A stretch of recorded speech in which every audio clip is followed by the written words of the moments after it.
अऊज़ु बिल्लाहि अस्समीइल अलीम मिनश शैतानिर रजीम। बिस्मिल्लाहिर रहमानिर रहीम। अल्हम्दुलिल्लाहिल्लज़ी हदाना लिहाज़ा वमा कुन्ना लिनहतदिया लौला अन हदानल्लाह लक़द जाअत रुसुलु रब्बिना बिलहक़।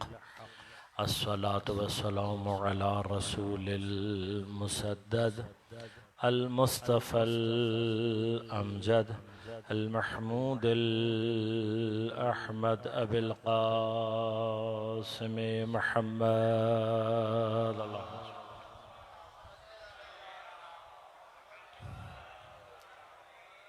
वस्सलातु वस्सलामु अला असदिल्लाहिल गालिब गालिब अला कुल्लि गालिब अली इब्न अबी तालिब। वस्सलातु वस्सलामु अला सय्यदतिल मअसूमतिल मज़लूमतित ताहिरतिल बुतूल बिदअतिर रसूल फ़ातिमतुज़ ज़हरा सय्यदत निसाइल आलमीन। वस्सलातु वस्सलामु अलल हसनिल मुज्तबा वल हुसैनिल मज़लूम व अहले बैतिहि अत्तय्यबीन अत्ताहिरीन अल मासूमीन अल मज़लूमीन अल मुंतजबीन अल मुंतखबीन ला सियमा बक़िय्यतिल्लाह व हफ़िल अराज़ीन रूही व अरवाहुल आलमीना लितुराबे मक़दमिहिल फ़िदा व लअनतुल्लाहि अला अअदाइहिम अजमईन। अम्मा बाद क़ाल अल्लाहु तआला फ़ी किताबिहिल करीम बिस्मिल्लाहिर रहमानिर रहीम। या अय्युहल्लज़ीना आमनू इन तंसुरुल्लाह यंसुरकुम व युथब्बित अक़दामकुम। सलवात अल्लाहुम्मा सल्लि अला मुहम्मद व अज्जिल फ़राजहुम। मोमिनीन कराम, सामीन मोहतरम, अज़ीज़ाने गिराम क़द्र, मैं सबसे पहले आप तमाम मोमिनीन की खिदमत में शब विलादत इमाम ज़मान अलैहिस्सलातु वस्सलाम की तबरीक और तहनीत पेश करता हूँ। साथ ही साथ आपकी खिदमत में मुबारकबाद पेश करता हूँ कि खुदा ने हम सबको ये तौफ़ीक़ इनायत फरमाई है कि हालत ईमानी में तवज्जुह के साथ इस शब बाबरकत के, जिसे शब बराअत कहा गया, को दर्क करने की सलाहियत और तौफ़ीक़ पैदा कर रहे हैं। और आप सबकी और अपनी जानिब से इस खुशी के हकीकी वारिस और यकीनन आज का जो शब और कल का आने वाला दिन उन्वान ही चूँकि हज़रत की विलादत से है, तो लिहाजा सबसे ज़्यादा तबरीक और तहनीत और मुबारकबाद के मुस्तहक़ ख़ुद वजूद गिरामी हज़रत इमाम ज़मान अलैहिस्सलातु वस्सलाम हैं।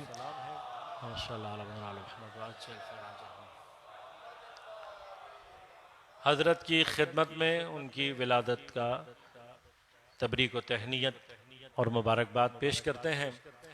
चंद एक मतालिब कोशिश करूँगा कि आज की शब में आपकी खिदमत में पेश कर सकूँ।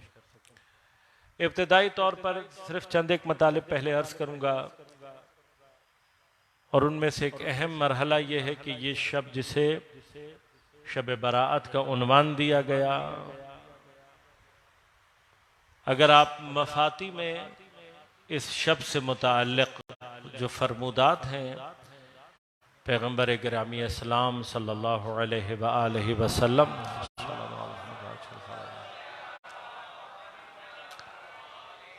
और आपके बाद मासूमीन अलैहिमुस्सलातु वस्सलाम के जो फरामीन हैं उनका अगर आप मुताला करेंगे तो ये बात बड़ी आसानी से समझ में आ जाती है कि इस शब को शब बराअत क्यों कहा जाता है।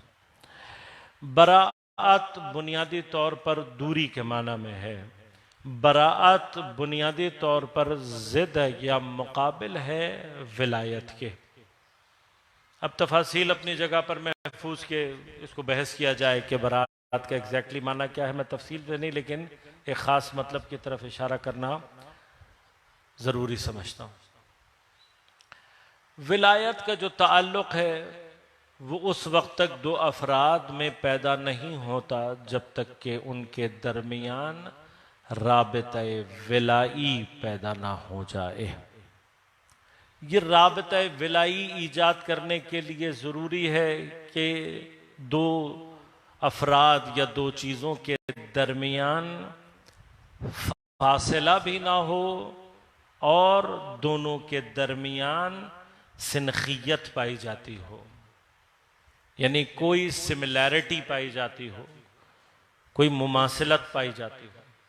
अगर ये सिनखियत ना पाई जाए तब भी करीब होने के बावजूद दोनों के दरमियान राबिता विलाई ईजाद नहीं होता।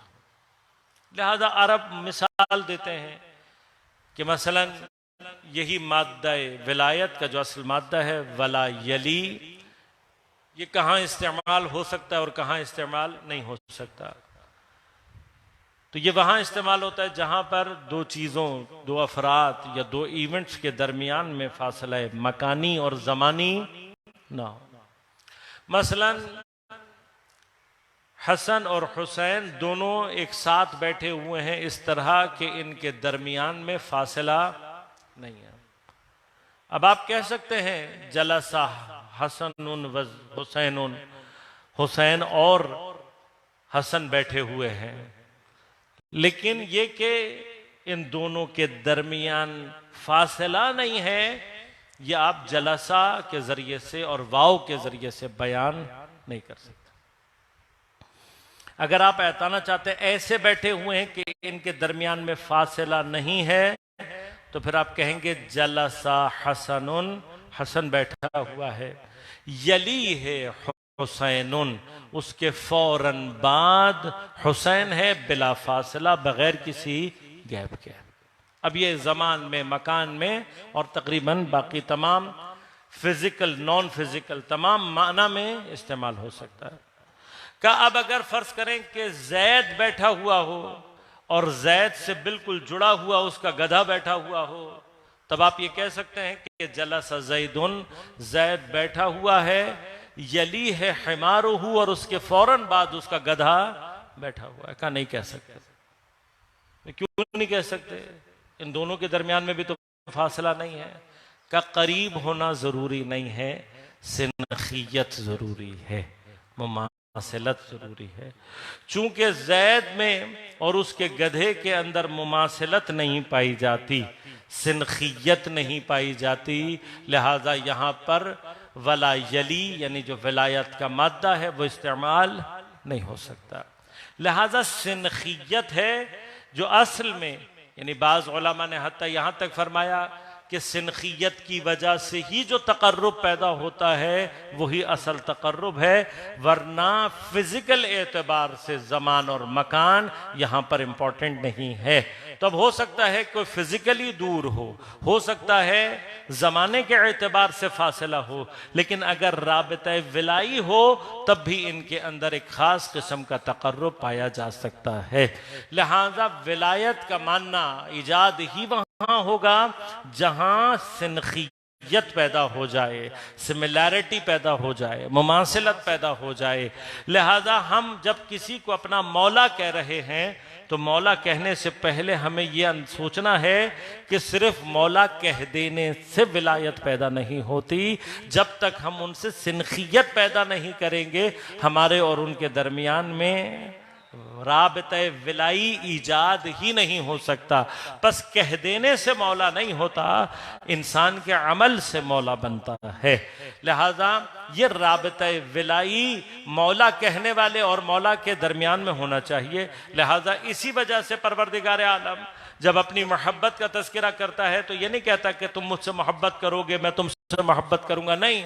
अगर तुम मुझसे मोहब्बत का दावा करने वाले हो, कुल ए मेरे हबीब इनको कह दो, इनकुन तुम तो हिब्बून अल्लाह, अगर तुम अल्लाह से मोहब्बत का दावा करने वाले हो क्या करो, फत्तबिऊनी, मेरी इत्तिबा करो, युहब्बिबकुमुल्लाह, अल्लाह भी तुमसे मोहब्बत करने लगेगा। अब इस इत्तिबा का माना क्या है? इस इत्तिबा का माना यह है अपने आप को पैगंबर के साथ ढालते चले जाओ, जैसा पैगंबर करते हैं वैसा करते चले जाओ। तो ये जो तुम पैगंबर से मुमासिलत पैदा कर रहे होगे, यही वो चीज है जो तुम्हें खुदा से मोहब्बत का और खुदा की मोहब्बत का हकदार बनाएगी। बस जितना फासला तुम पैगंबर से रखोगे उतना फासला खुदा मोहब्बत के एतबार से तुमसे रखेगा। लिहाजा अब अगर खुदा से भी मोहब्बत करनी है तब भी ज़रूरी है कि मौला के साथ एक ऐसी सिनखियत पैदा की जाए, एक ऐसी सिमिलैरिटी पैदा की जाए। जब तक ये सिनखियत ईजाद ना हो तब तक विलायत मादा पैदा नहीं करती। अब इसी की जिद या इसी के मुकाबले पर बराअत है। बराअत का माना असल क्या है? असल बराअत का माना यह नहीं है कि किसी से फिजिकल तौर पर आप दूर हो जाएं, ज़मान व मकान के एतबार से दूर हो जाएं। गौर कीजिएगा, अब जब हम इमाम हुसैन अलैहिस्सलातु वस्सलाम को अपना मौला कह रहे हैं, गरचे इमाम की शहादत को 1400 साल गुजर गए, गरचे आपका रोज़ा अतहर भी हमसे बहुत दूर है, लेकिन अगर हमने वो सिनखियत पैदा कर ली जो इमाम हुसैन अलैहिस्सलातु वस्सलाम के अंदर है, तो हम मवालात के ज़रिए से, विलायत के ज़रिए से हुसैनी होने का हक़ पैदा करेंगे और हज़रत को अपना मौला कहने का हक़ भी पैदा करेंगे। वरना सिर्फ ज़बानी जमा खर्च से विलायत पैदा नहीं होगी। इसी तरह से बराअत का जब लफ्ज आता है तो तबर्रा या बराअत, हरगिज इसका माना किसी को गालियां देना, किसी को बुरा भला कहना, ये नहीं है। बराअत का असल तसव्वुर सिनखियत को खत्म करना है, सिमिलैरिटीज को खत्म करना है। यानी क्या, अब ये नहीं हो सकता कि मेरे अंदर दुश्मनाने अहले बैत के जो आसार हैं वो नजर आ रहे हों, उनकी आदत व अतवार मेरे अंदर हों, मैं अपनी शक्ल से, मैं अपने हुलिये से, मैं अपनी हरकतों से दुश्मनों जैसा दिखाई देता हूं और फिर भी मैं कहूं कि मेरा मौला अली है, मेरा मौला हुसैन है। नहीं, अगर हुसैन अलैहिस्सलातु वस्सलाम, अगर हजरत अमीरुल मोमिनीन अलैहिस्सलातु वस्सलाम को मौला कहना है तो इनसे सिनखियत पैदा करनी पड़ेगी। और याद रखिएगा, विलायत जो ये तसव्वुर है मौला का, ये जो राब्ता विलाई है, अब इसकी नेसेसिटी है, इसकी जरूरत है। ये नहीं हो सकता कि मैं किसी से सिनखियत पैदा कर रहा हूं और उसकी जिद से भी सिनखियत पैदा कर लूं, ये नहीं हो सकता। क्योंकि जब जिद आ जाती है तो दोनों का एक साथ जमा होना नामुमकिन हो जाता है। आप नहीं कह सकते एक ही वक्त में तमाम जिहाद से, तमाम एतबार से मैं अंदर भी हूं और बाहर भी हूं, नहीं हो सकता। अगर आप एक वक्त में अंदर हैं तो उसी जहत और उसी के तमाम तकाजों के साथ आप बाहर नहीं हो सकते। ये जिद्दियत है। जिद्दियत में विलायत के माना में क्या है? अगर आप किसी को मौला कह रहे हैं और उसकी विलायत के दायरे में जा रहे हैं तो उससे सिनखियत का माना ही यह होगा कि उसके दुश्मन से फिर सिमिलैरिटी आपके अंदर पैदा नहीं होनी चाहिए। लिहाजा ये जो इस तरह के कभी कभार आपके कानों में जुमले टकराए होंगे, नमाज अली के पीछे और दस्तरखान किसी और का, तो ये मुनाफिक तो हो सकता है, मौला ही नहीं हो सकता। इसलिए कि अली से राबता विलाई ईजाद करने वाला, हजरत अमीर अलैहिस्सलातु वस्सलाम से विलाई राबता ईजाद करने वाला दस्तरखान भी वही पसंद करता है जो उसका मौला पसंद करेगा। नमाज भी उसी की और फिर दस्तरखान भी उसी का पसंद करेगा। लिहाजा विलायत के माना ही अपने अंदर बराअत को साथ लिया। अब बराअत क्या है? बराअत बुनियादी तौर पर सिमिलैरिटी, सिनखियत को खत्म करना है। लिहाजा आतिश जहन्नम से बराअत का जो तस्वुर पाया जाता है, बुनियादी तौर पर मरहला क्या है?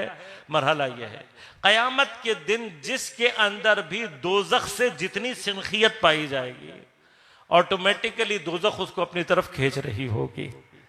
लिहाजा अगर हम ये चाहते हैं कि दोज़ख हमें क़यामत के दिन न खींचे अपनी तरफ, तो फिर हमें करना क्या होगा? हमें वो आमाल और वो अफ़आल अंजाम देने हैं कि जिसकी वजह से हमारे अंदर बराअत पैदा हो। किस निस्बत से? जहन्नम की निस्बत से। हमारे अंदर वो आसार पैदा ना हो कि जिनकी वजह से जहन्नम इंसान को अपनी तरफ खींचती है। अब ये जो आज की शब है, इसको शब बराअत क्यों कहा जाता है? शब बराअत इसलिए कहा जाता है कि अगर आज की रात इंसान सही माना में परवरदिगार के हुजूर मगफिरत के लिए कोशिश करे, आज की रात को अहया करे, आज की रात के आमाल और अफ़आल को बजा लाए, उसकी तवज्जो अपनी दुआओं और मगफिरत की तरफ हो और वो कामयाब हो जाए, तो इस शब की कामयाबी क्या है? बराअत मिनन्नार। बस शब बराअत को शब बराअत क्यों कहा जाता है? इसलिए कि इस शब में परवरदिगार ने, यूं समझ लीजिए कि इस शब को असल में करार ही इसीलिए दिया है कि आज की शब मेहनत करने वाले, आज की शब में कोशिश करने वाले, आज की शब में मगफिरत तलब करने वाले, आज की शब में अहया करने वाले, उनके लिए क्या किया जाए? बराअत का इंतजाम पैदा किया जाए।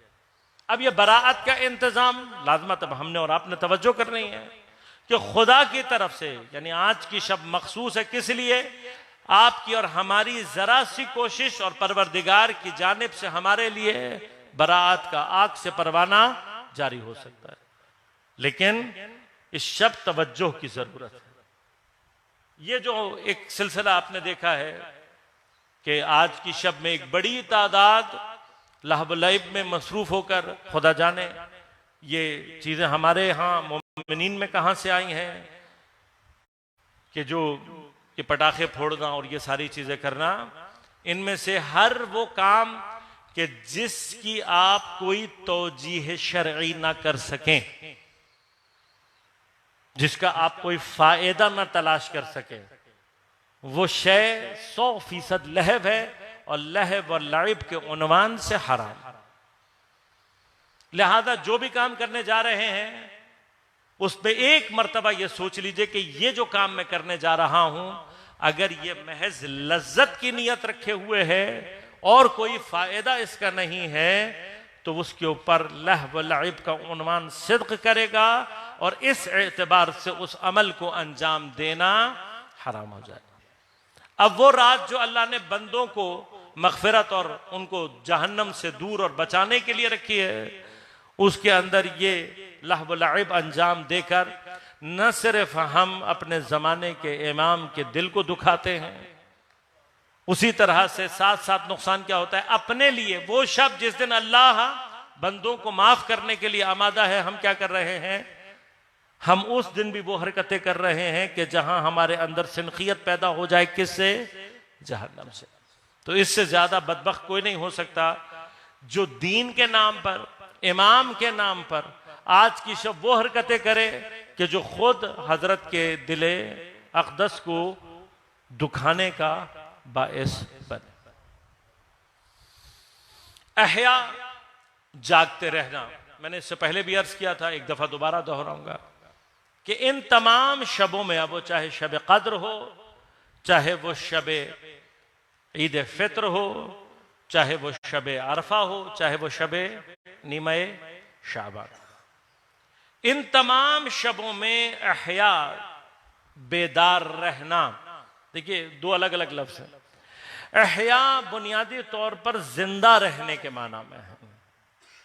ये जो हयात, ये जो जिंदगी का जिंदा हो जाना, इस शब को जिंदा करना, अब इस शब को जिंदा करने का जो माना है वो बुनियादी तौर पर हमारे अपने जिंदा होना के माना के साथ ताल्लुक रखता है।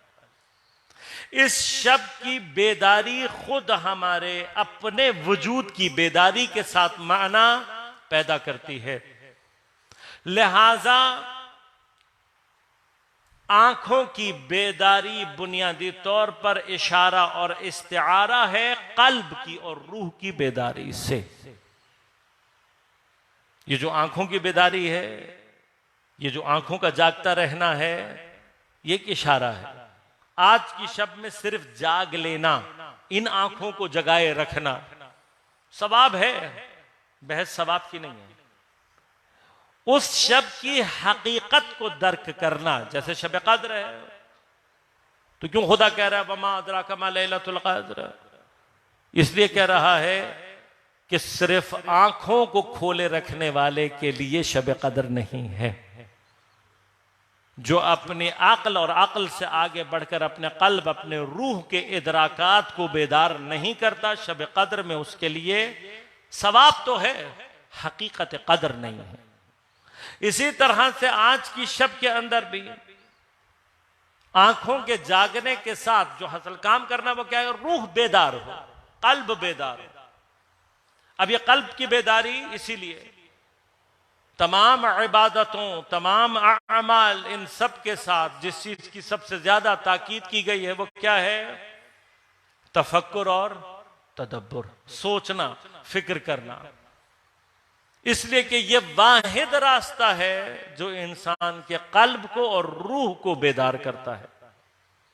इंसान सोचना छोड़ दे तो सिवाय एक जानवर से ज्यादा उसकी कोई हैसियत बाकी नहीं रहती। लेकिन जिसको अल्लाह ने सोचने की सलाहियत दी हो और इस सलाहियत के होते हुए वो ना सोचे, तो फिर वो उस जानवर से भी ज्यादा पस्त हो जाता है कि जिसको अल्लाह ने सोचने और समझने की सलाहियत ही अता नहीं की। लिहाजा इस नशिस्त के उन्वान से हम कोशिश ये करेंगे कि कुछ मराहिल तदब्बुर और तफक्कुर के तय करें कि शायद इस बहाने खुदा हम पर कोई लुत्फ करे और हमारे कल्ब की, हमारे रूह की कोई बेदारी का सबब और सिलसिला ईजाद हो सके। आज की शब के अमाल के साथ साथ एक और अमल है, एक ये भी मुश्किल है हमारी कि जब हम अक्ल को बेदार करने की बात करते हैं तो बाज लोग इतनी अक्ल बेदार कर लेते हैं कि फिर वो हर चीज को अक्ल से ही समझना चाहते हैं। अफरात और तफरीत हमारी कौम का सबसे बड़ा मसला है। कुछ ऐसे हैं जो अक्ल ही इस्तेमाल नहीं करना चाहते, फिर वो हरकतें करते हैं जिससे इमाम को तकलीफ पहुंचती है। और कुछ अक्ल इतनी ज्यादा इस्तेमाल करने लगते हैं कि उनकी अक्ल भी दीन को नुकसान पहुंचाना शुरू करती है।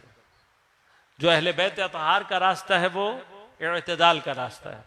अक्ल का काम है हमें एक मरहले तक पहुंचा देना जहां अक्ल की परवाज नहीं पहुंचती, उसी रास्ते को तय करने के लिए मासूम की जरूरत होती है जो वही से जुड़ा हुआ होता है और वही के रास्ते से हमें, यानी हमारा काम, हमारे अंदर ताकत परवाज नहीं, एक हद तक जा सकते हैं, उससे आगे नहीं जा सकते। तो मासूम का काम क्या है? मासूम का काम ही यह है कि जहां मेरी अक्ल की परवाज खत्म होती है, मासूम वही के जरिए से मुझे उससे आगे की परवाज के लिए मेरा हाथ थामता है। लिहाजा हर चीज को अक्ल से साबित नहीं होना। आज की शब में जो खास चीज वो है अरीजा। अब हमारे यहां जो बहुत ज्यादा अक्ल इस्तेमाल करने लगते हैं वो क्या कहते हैं? ये क्या चीज है, इसकी कोई तौजी होनी चाहिए, इसकी कोई अकली कोई दलील होनी चाहिए। तो जरूरी नहीं है। जिस जगह पर मासूम आकर हमसे कुछ कह दे वहां जरूरी नहीं है कि चीजें हमें हमारी अक्ल से भी पूरी तरह से समझ में आए। कुछ मकामात वो हैं कि जिनको हमने इमाम से ताअब्बुदन लेना होता है, चाहे मेरी और आपकी अक्ल वहां काम न कर रही। अरीजे का मरहला क्या है? अरीजे का मरहला ये है कि ये मुश्किल कि जिसकी बदतरीन कैफियत हम और आप देख रहे हैं, गुज़िश्ता या दीगर आइम्मा के दौर में इस जैसी तो नहीं थी लेकिन इससे मुमासिलत रखती थी। उन लोगों के लिए कि जो आइम्मा से बहुत दूर के फासले पर रहते थे।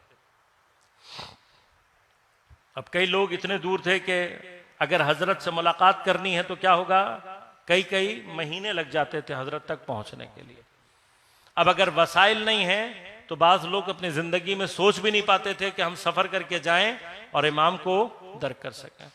तो एक वसीला यह था कि अपना कोई खत लिखकर दे दिया, जो लोग जा रहे हैं वो चले गए, फिर वो जवाब ले आए, एक वसीला था। लेकिन उसमें भी कभी कभार कई कई माह गुजर जाते। तो किसी मोमिन ने ऐसे ही किसी जाते हुए काफिले और कारवान वाले से खत लिखकर या उसको जाते वो पूछा, उसने कहा तुम जा रहे हो जब इमाम की खिदमत में हाजिर होना तो इमाम से ये पूछना कि मौला अगर इमरजेंसी में आपसे राबिता करना हो और तवान ना हो तो क्या किया जाए। काफिला तो कई महीने लेगा, कई महीने आएगा, अगर इमरजेंसी हो तो फिर क्या किया जाए। तो छठे इमाम अलैहिस्सलातु वस्सलाम से मरवी है,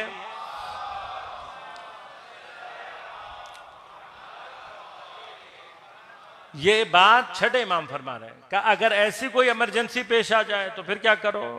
फरमाया एक अरीजा लिखकर पाक मट्टी या आटे वगैरह में उसको लपेट कर किसी गहरे कुएं या जारी पानी, नहर, समंदर या दरिया के हवाले कर दो और इंशाअल्लाह परवरदिगार तुम्हारी वो आराजी हम तक पहुंचा देगा। बस आइम्मा के दौर में भी ये सिलसिला रहा है। अब वो इमाम कि जिस तक पहुंचना ही नामुमकिन हो जाए, वो इमाम के जिसको दर्क करना ही हमारे लिए फेलन मयसर ना हो तो क्या किया जाए। तो इमाम तक अपनी अर्जी को पहुंचाने का रास्ता, और यह आज सबसे मखसूस नहीं है, यह अरीजा आप कभी भी इमाम तक पहुंचा सकते हैं। बुनियादी तौर पर मरहला क्या है, बुनियादी तौर पर मकसद यह है कि एक नौ की कनेक्टिविटी इमाम के साथ, राबिता इमाम के साथ हमारा बाकी रहे। आज मौजू नहीं है लेकिन थोड़ा सा इशारा करूंगा। अगर हम कुरान से समझना चाहें कि गैबत इमाम में कम तरीन बसीरत का मरहला क्या हो सकता है, तो इमाम की जो गैबत है उससे मिलती जुलती गैबत की कैफियत अल्लाह तबारक व तआला ने बयान की है हजरत यूसुफ अलैहिस्सलाम की। अब हजरत यूसुफ अलैहिस्सलाम की, क्योंकि इमाम की गैबत क्या है, इमाम की गैबत की कैफियत यह है कि दुश्मनों की नजर से अल्लाह ने आपको इस तरीके से गायब रखा हुआ है कि अगर वो कोशिश भी करें तब भी इमाम को देख नहीं सकते। लिहाजा ये जितने भी अहमक ये समझकर कोशिशें करते हैं कि हम दुनिया में कोई कैमरा ऐसा बना लेंगे, कोई हम सैटेलाइट ऐसा बना लेंगे, या हम दुनिया में कोई सिस्टम ऐसा इजाद कर लेंगे, या हम कोई और कार्रवाई ऐसी कर लेंगे कि जिसके जरिए से हम इमाम को तलाश कर पाएंगे, तो ये वो मरहला है कि जहां पर परवरदिगार आलम मकर व मकर अल्लाह, जब तुम्हारी प्लानिंग हो रही होती है तो फिर अल्लाह भी अपनी प्लानिंग कर रहा होता है। और ये वो मकाम है कि जहां पर परवरदिगार फिर अपनी कुदरत को ज़ुहूर देता है। और फिर कैफियत क्या होती है, वह जअलना मिन बैनि अयदीहिम सद्दा व मिन खल्फिहिम सद्दा फअग़शयनाहुम फहुम ला युबसिरून।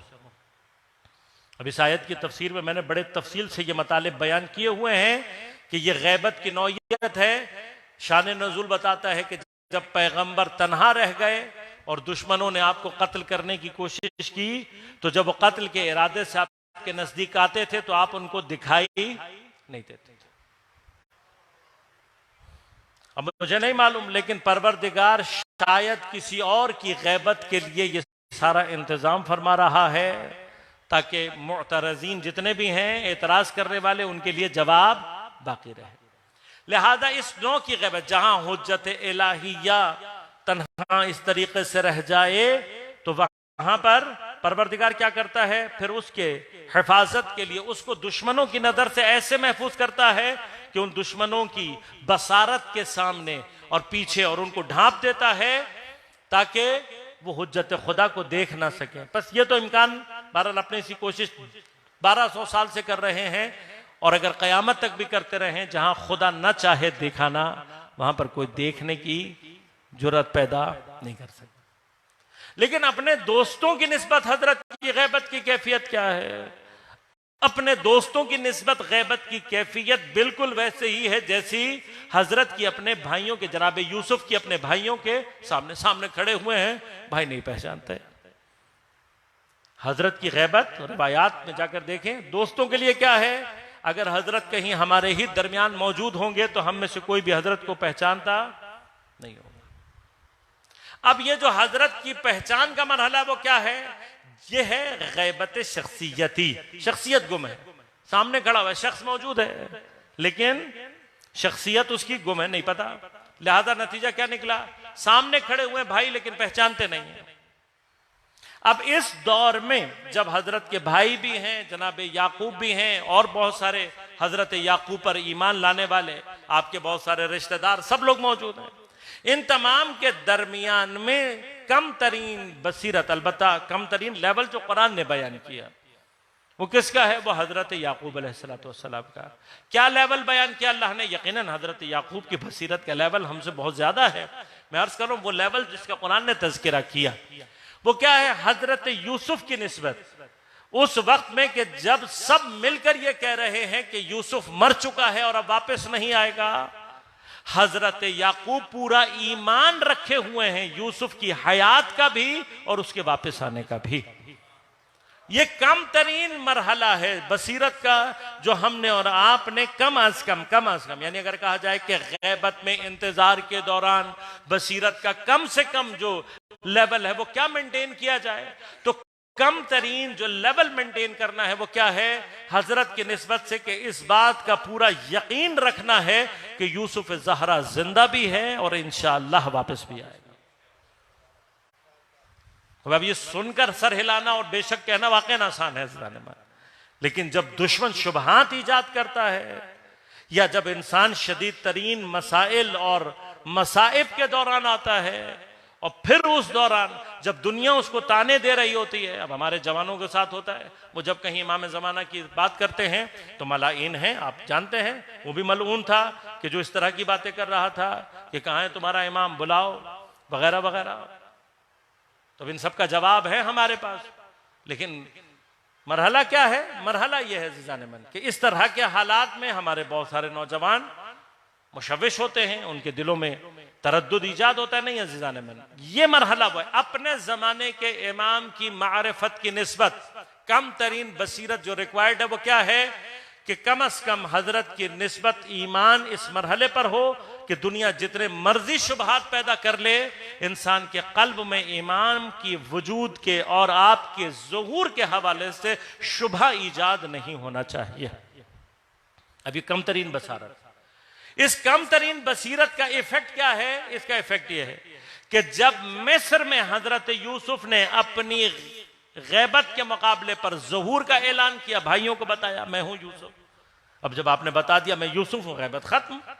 इसी तरह से यूसुफ ज़हरा खाना काबा की दीवार से टेक लगाकर आवाज लगाकर कहेगा या माशर नास अनबन रसूल अल्लाह, मैं रसूल अल्लाह का बेटा हूँ, अनबन अली मुर्तज़ा, मैं अली मुर्तज़ा का बेटा हूँ, अनबन हुसैन शहीद, मैं हुसैन शहीद का बेटा हूँ, अनबन ज़हरा, मैं ज़हरा का बेटा हूँ, अनबन खदीजतुल कुबरा, मैं खदीजतुल कुबरा का बेटा हूँ। भाई ये आवाज लगनी है और गैबत खत्म हो जाएगी। लेकिन कैसे पहुंचेगा हर तक पैगाम, अब गौर कीजिएगा, कुरान मिसाल दे रहा है मेरे और आपके कुलूब की तक़वियत के लिए कि अगर तुमने बसीरत का कम अज कम ये लेवल मेंटेन किया हुआ है तो क्या होगा, वहां मिस्र में हजरत ने अपने ज़ुहूर का ऐलान किया और यहां कनान में बैठे हुए याकूब को यूसुफ की खुशबू आना शुरू हो गई। भाई जनाब याकूब के साथ और भी मोमिनीन हैं, हजरत की अपनी वालिदा नहीं लेकिन दीगर हजरत याकूब की ज़ौजात हैं, उनकी बहनें हैं, खानदान के बहुत सारे अफराद हैं, मोमिनीन हैं और बहुत कोई रहा होगा। लेकिन अब गौर कीजिएगा, हजरत यूसुफ की निस्बत तमाम अफराद सिवाय जनाब याकूब के, वाहिद याकूब अलैहिस्सलाम है जो जनाब यूसुफ की निस्बत उनकी हयात और वापसी दोनों का यकीन रखे हुए हैं। तो जब हजरत ने अपने ज़ुहूर का ऐलान किया तो वाहिद ये बसीरत रखने वाला था कि जो इतने फासले से भी जनाब यूसुफ की खुशबू को सूंघ रहा था। लिहाजा अगर मोमिन अपने कल्ब में यूसुफ ज़हरा की निस्बत कम अज कम ये बसीरत और ये ईमान अपने अंदर रखे तो यकीन रखे जिस दिन भी मेरा मौला अपने ज़ुहूर का ऐलान करेगा इंशाअल्लाह वो साहिबाने बसीरत हजरत की या आवाज को सुन रहे होंगे या इंशाअल्लाह खुशबू हजरत इमाम को महसूस कर रहे होंगे। लिहाजा हमने करना क्या, इस लेवल को मेंटेन करना है। अब ये लेवल को जो मेंटेन करना है, ये मरहला क्या है, मैंने अभी आपकी खिदमत में अर्ज किया कि अगर हुज्जत खुदा तन्हा रह जाए, पैगंबर के दौर में ये कब हो रहा है, जब मक्का में इलाही नुसरत जनाब अबू तालिब अलैहिस्सलाम की इंतकाल हो गया। मक्का में इलाही नुसरत जनाब अबू तालिब अलैहिस्सलाम, मदीना में इलाही नुसरत अली इब्न अबी तालिब अलैहिस्सलाम, दोनों ही इलाही नुसरत है।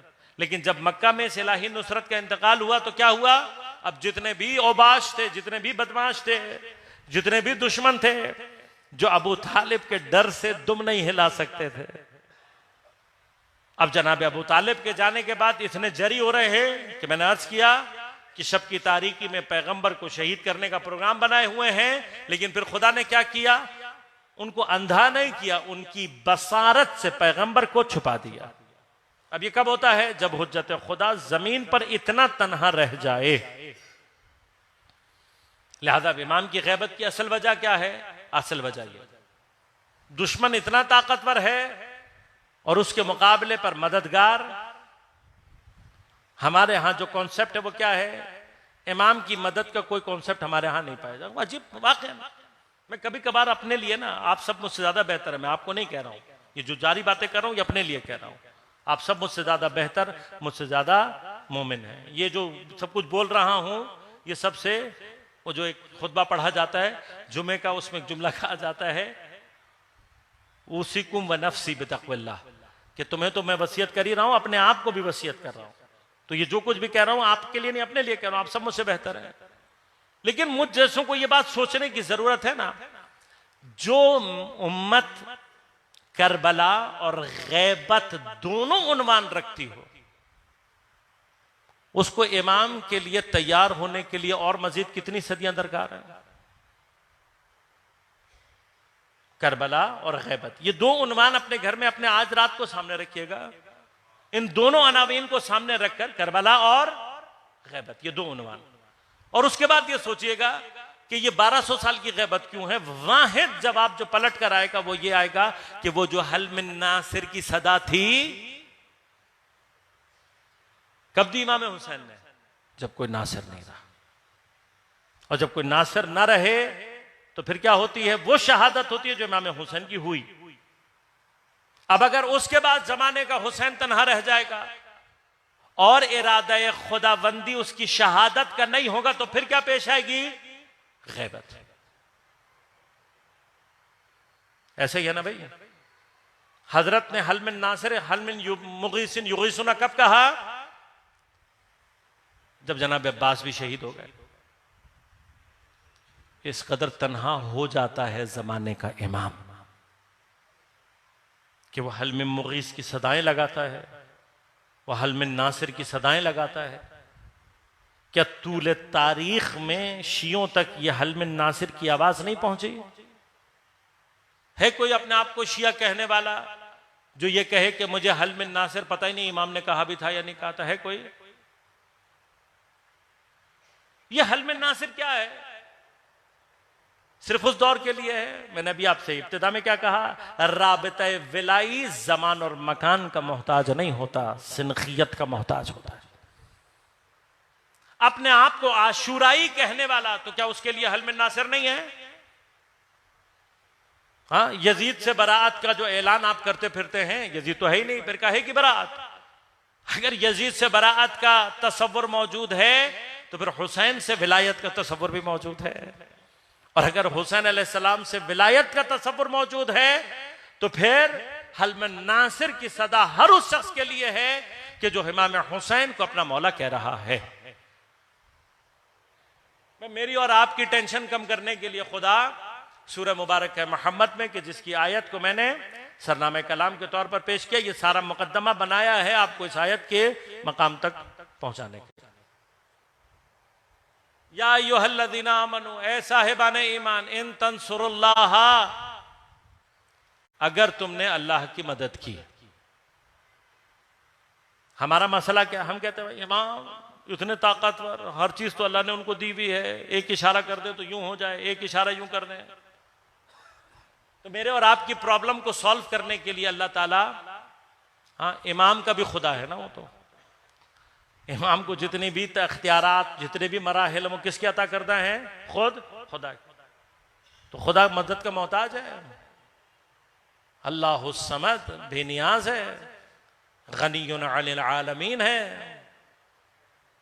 जरूरत है अल्लाह को हमारी मदद की, लेकिन खुदा क्या कह रहा है? या अय्युहल्लज़ीना आमनू, ऐ साहिबान ईमान, इन तंसुरुल्लाह, अगर तुमने अल्लाह की मदद की।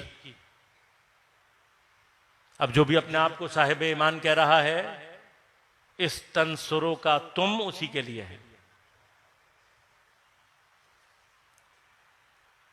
अगर मैं अपने आप को साहिबान ईमान समझ रहा हूं, तो ये जो अल्लाह तुम कह रहा है, इसमें तुम अगर अल्लाह की मदद करोगे, ये तुम कौन है? हर वो शख्स जो ईमान का दावा करने वाला है। हर मोमिन से अल्लाह क्या कह रहा है? अगर तुम अल्लाह की मदद करोगे तो क्या होगा? यंसुरकुम, अल्लाह ताला तुम्हारी मदद करेगा। और जब तुम्हारी मदद करेगा तो क्या होगा? वयुसब्बित अक़दामकुम, अल्लाह भी तुम्हारी मदद करेगा और तुम्हारे कदमों को सुबात, मजबूती अता करेगा। मोमिन के अंदर सुबात कदम पैदा हो जाए तो क्या होगा? मोमिन अगर साबित कदम हो जाए तो क्या होगा? मैं ज्यादा तफसील में नहीं जा रहा, आसान आसान बातें करूंगा। मोमिन अगर साबित कदम हो तो फिर अमीरुल मोमिनीन तन्हा नहीं रहता। अगर मोमिन साबित कदम हो तो अमीरुल मोमिनीन कुएं की तन्हाइयां तलाश। अगर मोमिन साबित कदम हो तो क्या होता है? इमामुल मोमिनीन, इन मोमिनीन का इमाम, हल मिन नासिर नहीं क्या। बस अपने जमाने के इमाम को ज़ुहूर के मरहले तक लाना, ये मोजज़े से नहीं होगा और ना ही खुदा मजबूर होगा। ये वो जगह है जिसका राबता मुझसे और आपसे है। इन तंसुरुल्लाह, अगर तुमने अल्लाह, हम जानते हैं अल्लाह की मदद तो हम नहीं कर सकते ना, अल्लाह की मदद नहीं कर सकते, हमारी मदद की जरूरत ही नहीं उसको। तो फिर ये क्या है जो अल्लाह कह रहा है? यह मदद हर उस मरहले में है कि जहां पर अल्लाह ने अपने बाज इरादों को अपने बंदों के इरादों के ऊपर मुतवक्किफ किया हुआ है। गरचे उसने कहा और है भी, इज़ा अरादा शैअन अन यक़ूल लहू कुन फयकुन। उसने मुझे और आपको यह बता भी दिया और कई जगहों पे करके दिखा भी दिया कि मुझे अपने इरादे को मुतहक्किक करने के लिए कुन की भी जरूरत नहीं होती। मेरा इरादा मुतहक्किक हो सकता है, लेकिन कुछ इरादों को मैंने खुद, अब अल्लाह ने खुद चाहा है, ये उसने ही चाहा है कि मेरे कुछ इरादे, ये कुन उस वक्त कुन होगा जब मेरे बंदे इसको कुन करवाने की कोशिश करेंगे।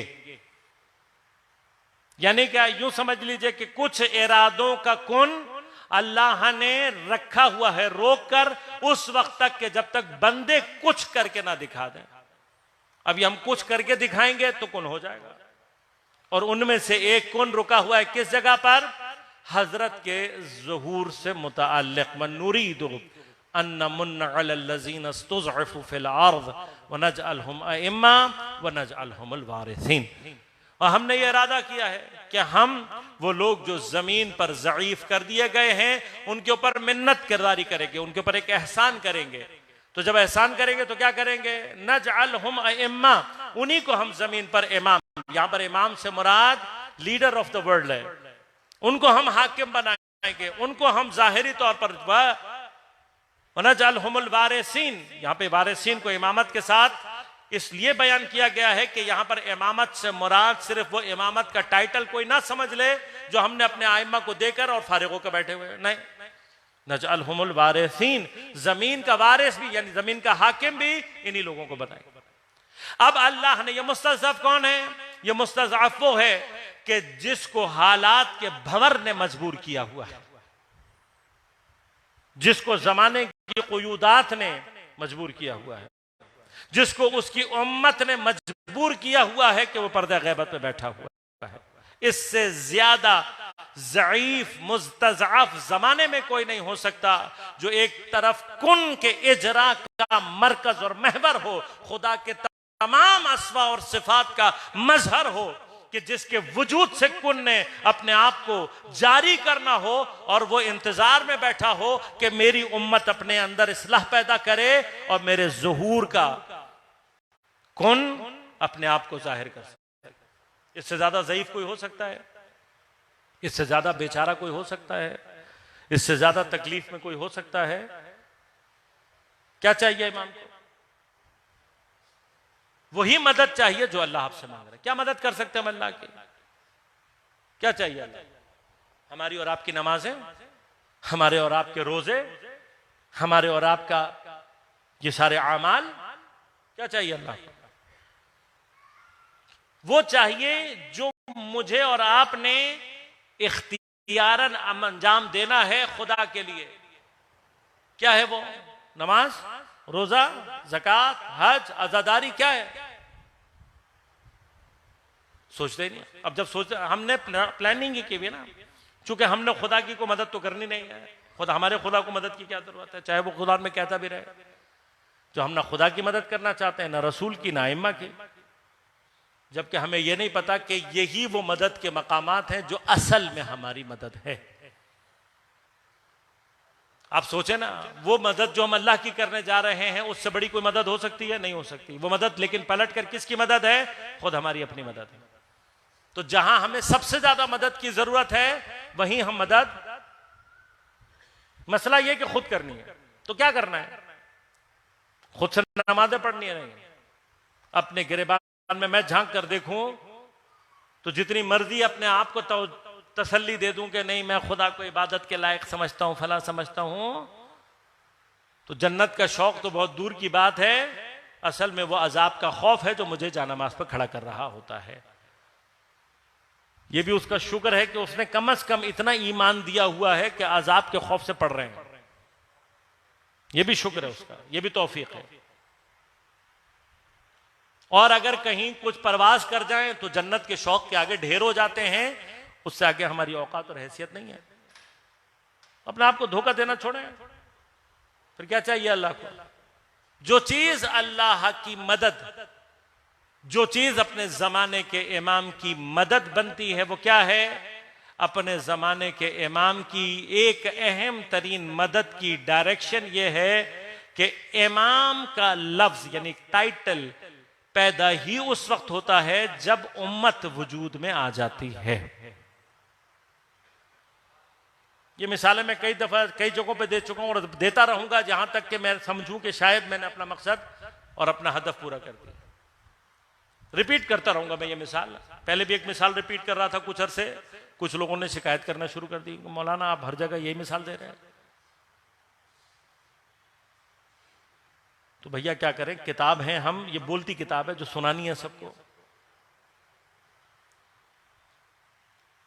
मुझे फर्क नहीं पड़ता इन बातों से, लेकिन ताज्जुब ये होता है कि यही एतराज करने वाले से पूछो कि अच्छा चलो तुमने इतनी दफा सुन ली, क्या फायदा हुआ? तो अगर फायदा नहीं हुआ तो फिर एक मरतबा और सुनने की जरूरत है। नमाज जमाअत, जमाअत कब वजूद में आती है? कब वजूद में आती है जमात? आप लोग सब यहां बैठे हुए हैं, ये जमात है जमात? नहीं है ये जमात ना, ये जमात नहीं है। चाहे आप सब बैठे हुए हैं, सब एक जैसी हरकत करना शुरू कर दें, जमात हो जाएगी। मैं आपके आगे खड़ा हो जाऊं, ऊंची ऊंची आवाज में नमाज पढ़ूं, जैसे मैं नमाज पढ़ूं वैसे आप भी नमाज पढ़ो, हो जाएगी जमात? नहीं होगी जमात। कब होगी? सबसे पहले उस वक्त होगी जब आप सब मिलकर जमाअत की नीयत करके मुझे उस जमाअत का इमाम मानेंगे।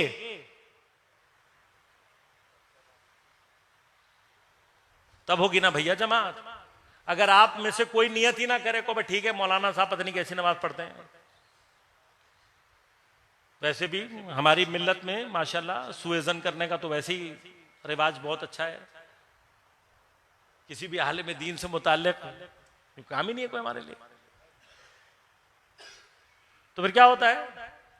खड़े हुए होंगे आप सारे, लेकिन अगर आप में से किसी ने भी नियत जमाअत नहीं की तो होंगे आप सब एक ही साथ। नमाज भी एक साथ पढ़ रहे होंगे, लेकिन जमात कायम नहीं होगी। कब होगी? उस नियत से होगी जब आप एक साथ नमाज पढ़ने की नियत पैदा कर लेंगे, तब जमात ईजाद होगी। अच्छा, जमात ईजाद हो गई, आपने नियत कर ली, उसके बाद कोई सजदे में मुझसे पहले चला जाए, कोई रुकू में मुझसे पहले चला जाए, तो क्या होगा? उसकी जमात बातिल हो जाएगी। अब अगर सारे लोग दोबारा मिलकर यही करें तो फिर नियत काम नहीं आएगी, अमल चाहिए। बस उम्मत कब बनेगी? ये उम्मत उस वक्त तश्कील पाएगी जब सिर्फ नियत करके कि हाँ हमारे मोमिन भाई हैं, हाँ हमारे मोमिन भाई हैं, हाँ हम सब मोमिन हैं, ये सारी बातें करने से नहीं, नियत करने से नहीं। अमलन हमें एक दूसरे का भाई बनने की जरूरत है, अमलन हमें वो उम्मत बनने की जरूरत है जो इमाम को रिक्वायर्ड है। अब इमाम क्या कहते हैं, कैसी उम्मत चाहिए, उसके लिए वो रिवायात जाकर देखनी है जो इमाम ने फरमाया कि हमारा शिया ऐसा होता है। तो मैं तफसील में नहीं जाऊंगा, दामन वक्त की गुंजाइश खत्म हो गई है। कम से कम जो चीज इमाम को चाहिए वो क्या है? उम्मत बनने के लिए। उम्मत कब उम्मत बनती है? जब उसके अंदर एतमाद पैदा हो, इत्तेहाद मौजूद हो। इत्तेहाद के लिए जरूरत क्या चीज है? एतमाद, हुस्न ज़न। बस आज की शब में अगर हम अपने इमाम की निस्बत कोई मदद करना चाहते हैं, इमाम की, कि जिसकी निस्बत हमें यह सोचना चाहिए कि जो 1200 साल से पर्दे गैबत में जुल्फिकार के दस्ते पर हाथ रखे हुए, सोचा कभी आपने कि जिसके पहलू में किसी के पहलू के टूटने का दर्द हो रहा है, जिसके गले में किसी और के गले में पड़ी हुई रस्सी की तकलीफ हो रही है, जिसकी आंखों में अभी तक शामे गरीबा के जले हुए खैमों के धुएं की तकलीफ हो रही है, जिसको रोजाना करबला के, कूफा और शाम के मनाजर दिखाए जाते हैं, सैयद सज्जाद की तकलीफ शायद हमारे और आपके एतबार से कुछ सालों में खत्म हो गई। जो 1200 साल से रोजाना कूफा और शाम देख रहा हो और यह भी जानता हो कि हर इस जुल्म का मुंतकिम भी मैं हूं, कितने खून के आंसू रोता होगा और इस उम्मत की तरफ निगाह करता होगा। क्या मिलता है हमें? हम आज तक 1200 साल में इमाम की उम्मत नहीं बन सकती। आज रात हमने अपने खुदा से एक छोटा सा वादा करना है। क्या वादा करना है? बरात के लिए आए हैं ना, आज तक हम खुदा से मांगते आए। आज खुदा हमसे क्या कह रहा है? इन तंसुरुल्लाह, अगर तुमने अल्लाह से मदद की, अल्लाह की मदद की, तो अब अल्लाह का वादा है वो मदद करेगा।